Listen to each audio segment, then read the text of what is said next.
Force and Pressure Part 1. Today's topic, force. What do you do to make a football move? What do you do to make a moving ball faster?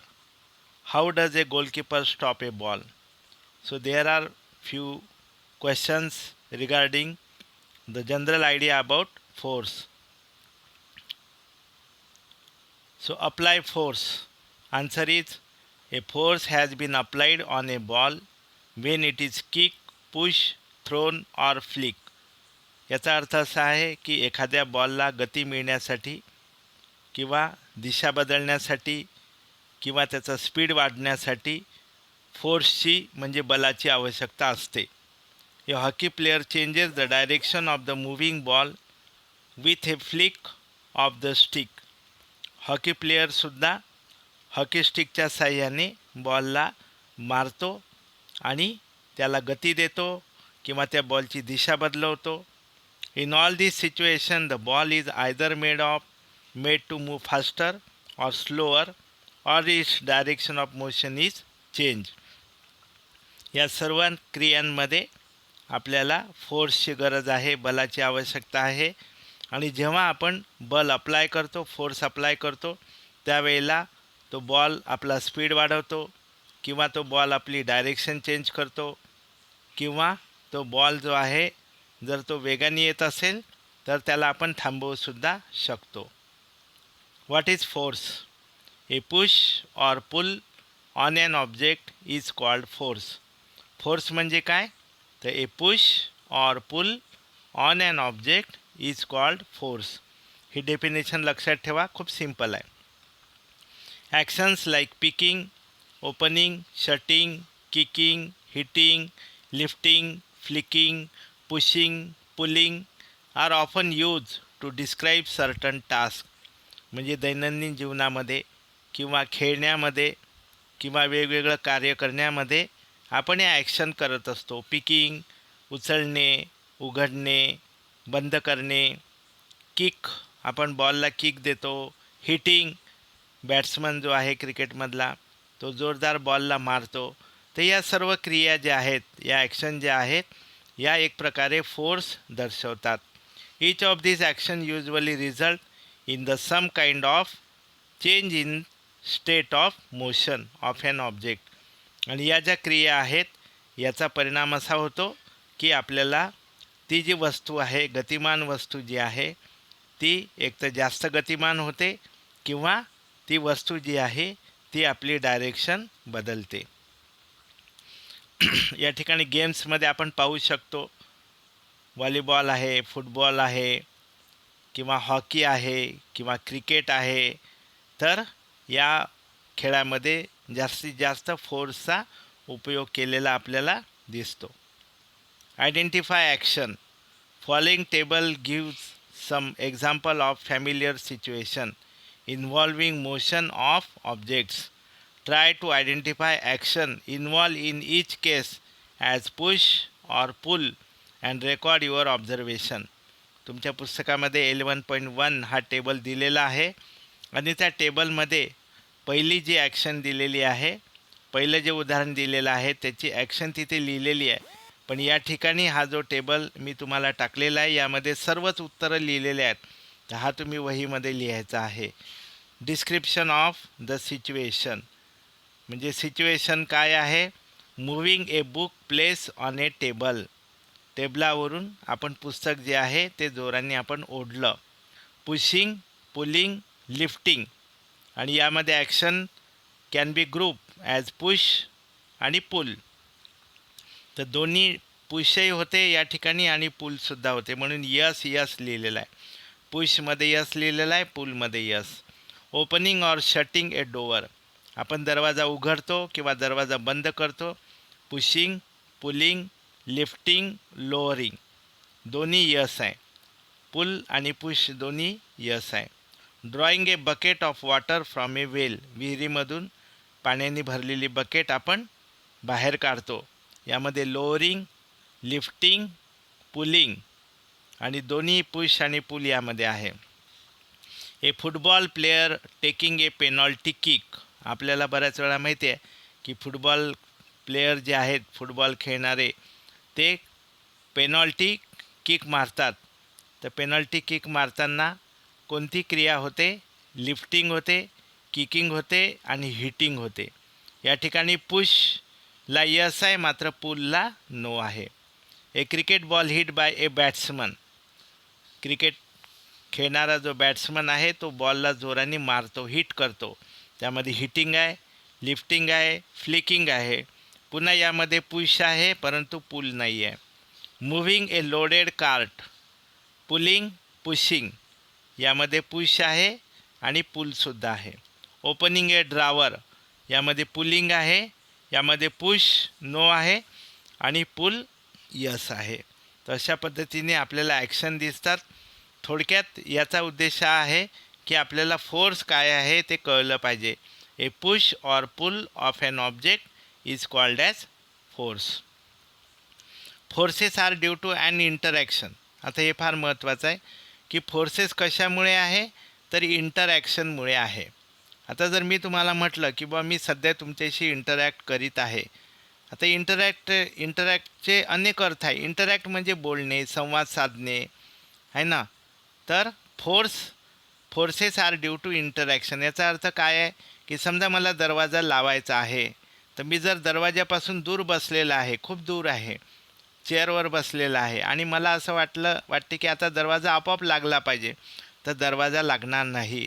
जोपर्यंत आपण दरवाजाजवळ जाणार नाही, दरवाजाला ढकलणार नाही, तोपर्यंत दरवाजा लागणार नाही. यालाच आपण इंटरॅक्शन असं म्हणतो.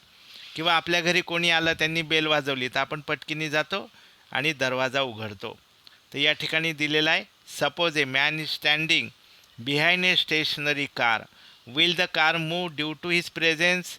आता एक गाडी जी आहे, कार जी आहे ती बंद पडलेली आहे आणि ड्रायव्हरला असं वाटते की बा आपली गाडी समोर गेली पाहिजे आणि त्या गाडीच्या मागे एक माणूस नुसताच उभा आहे. Will the car move due to his presence. नुसता उभा राहून ती गाडी समोर जाणार नाही. Suppose the man now begin to push the car, see in the figure, that is he applies a force on it, the car may begin to move in the direction of applied force. Note that the man has to push the car to make it move. बऱ्याच वेळा आपण काय करतो, धक्का मारणे. बऱ्याच वेळा काय होते, एखादी गाडी बंद पडते, मग ड्रायव्हर म्हणतो सर्वजण उतरा गाडीतून. 4-5 जणं बसलेले असतात, सर्वांना उतरवतो आणि त्यांना म्हणतो आता तुम्ही गाडीला धक्का मारा. त्याच्यातला एक व्यक्ती दूर उभा राहिला गाडीच्या, तर त्या ठिकाणी इंटरॅक्शन होणार नाही आणि त्याचा जो फोर्स आहे तो त्या वस्तूवर, गाडीवर अप्लाय होणार नाही. म्हणून या ठिकाणी म्हटलेलं आहे की the car may begin to move in the direction of the applied force. जेव्हा आपण त्या गाडीला फोर्स अप्लाय करतो त्यावेळेला ती गाडी समोरच्या दिशेने जाते. Who is pulling and who is pushing in this cases, see the following figure 11.3. पुस्तकामध्ये पण दिलेलं आहे. A girl appear to push each other while the pair of the girl in figure 11.3b are trying to pull each other. आता पहिल्या फिगरमध्ये दोन्ही मुली ज्या आहेत त्या पुश एकमेकाला ओढत आहे असं आपल्याला वाटते आणि दुसऱ्या फिगरमध्ये त्या एकमेकांना पुल करत आहे. तसं फुगडी खेळताना पुलिंग होते. Similarly the cow and the man in figure 11.3c appear to pull each other. It means that force are due to an interaction. From daily life examples, we experiences forces. आता या ठिकाणी आपण पाहू शकतो, या ठिकाणी जे चित्र आहे त्या चित्रामध्ये पहिलं आहे, कारच्या मागे एक व्यक्ती उभा आहे, पण त्यांनी कारला टच केलेला नाही, गाडी चालणार नाही. मात्र दुसऱ्या चित्रामध्ये तो त्या गाडीला धक्का मारत आहे, त्यामुळे गाडी समोर गेली. सेकंड याच्यामध्ये 11.3a मध्ये हू इज पुशिंग हुम आहे ना, दोन मुली ज्या आहेत त्या पुश करत आहे आणि तिसऱ्यामध्ये फुगडी खेळत आहे, हू इज पुलिंग हुम आहे ना. फुगडी खेळताना कशा पद्धतीने हात एकमेकांचे ओढतात आणि गोल गोल त्या फिरतात. तर या ठिकाणी पुलिंगचं उदाहरण आहे. आणि हू इज पुलिंग हुम, एक व्यक्ती किंवा शेतकरी जो आहे तो गाई किंवा बैलाला ओढत आहे. तर या ठिकाणी दोघंही एकमेकाला ओढत आहे असं दर्शवलेलं आहे. तर हे आपल्या दैनंदिन जीवनामधले उदाहरणं आहेत की ज्याच्यावरून आपल्याला फोर्सची कल्पना येते. Interaction. From this example we can infer that at least 2 object must interact for a force to come into play. याचा अर्थ असा आहे की इंटरॅक्शनमध्ये 2 वस्तू असणं आवश्यक आहे. फक्त एकच वस्तू आहे तर त्याचं इंटरॅक्शन आपण म्हणणार नाही. जसं आपल्याला टेबलचा ड्रावर ओढायचा आहे तर आपला हात आणि ड्रावर या 2 वस्तू झाल्या. Thus, an interaction of an object with another object result in a force between the two objects. आणि म्हणून इंटरॅक्शनसाठी 2 ऑब्जेक्टची अत्यंत आवश्यकता असते आणि त्यांच्यामध्ये फोर्स असतो. Exploring forces. एक्सप्लोरिंग फोर्सेस काय आहेत? Have you ever seen a game of tug of war, ज्याला आपण रस्सीखेच म्हणतो. तर या रस्सीखेच खेळामध्ये काय असते ते आपण पाहू. In this game, 2 teams pull at a rope in opposite direction. एक मोठा दोर असतो आणि त्या दोराच्या एका बाजूला 4-5 जणं असतात, दुसऱ्या बाजूला 4-5 जणं असतात आणि मध्ये एखादा रुमाल बांधलेला असतो, जेणेकरून आपल्याला कळलं पाहिजे. आणि त्याच्याखाली एक रेष ओढतात ग्राउंडवरती की कोणती टीम जी आहे ती भारी आहे, कोणत्या टीममध्ये जास्त फोर्स आहे आणि कोणती टीम जी आहे ती दुसऱ्या टीमच्या लोकांना आपल्याकडे ओढून घेते. Members of both the team try to pull rope in their direction. आणि हे टग ऑफ वॉरमधल्या दोन्ही टीम ज्या आहेत त्यांचा उद्देश काय आहे की ते आपापल्या दिशेने त्यांना ओढण्याचा प्रयत्न करतात. Sometimes the rope simply does not move. परंतु कधीकधी दोन्ही टीम इक्वल असतात, त्या दोघांचाही फोर्स इक्वल असतो.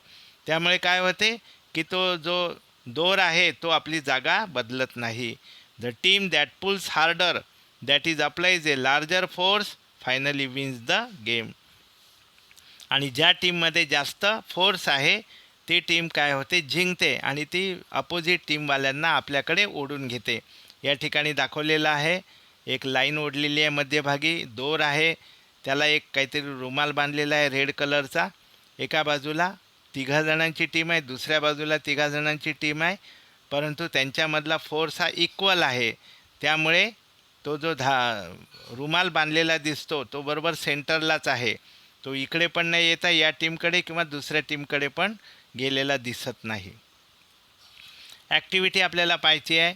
Choose a heavy object like a box which you can move only by pushing hard. एक अगदी जड असा खोका आहे, वजनदार खोका आहे आणि त्याला आपल्याला समोर ढकलायचं आहे. Try to push it by yourself. तुम्ही स्वतः त्याला ढकलून पहा. Can you move it. त्याला तुम्ही ढकलू शकता का? No. Now ask one of your friend to help you in pushing it in the same direction. आता तुम्ही काय करायचं की आपल्या एखाद्या मित्राला बोलवायचं आणि त्याला सांगायचं की आपल्याला हा खोका जो आहे तो समोर ढकलायचा आहे, हा अत्यंत जड आहे. It is easier to move the heavy box. याचं कारण काय आहे की दोघांनीही एका डायरेक्शननी त्या खोक्यावरती फोर्स अप्लाय केलेला आहे.